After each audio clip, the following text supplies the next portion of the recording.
Have you ever wondered about the most special night in history?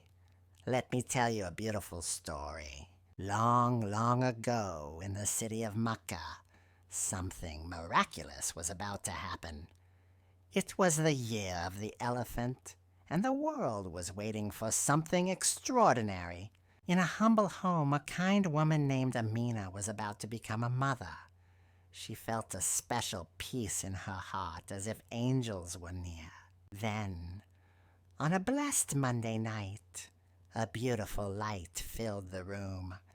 It was so bright and warm, like the gentlest sunrise you've ever seen. The light was so powerful it reached all the way to faraway lands. The stars seemed to shine brighter, and the whole world felt different, more peaceful. People in Mecca felt joy in their hearts.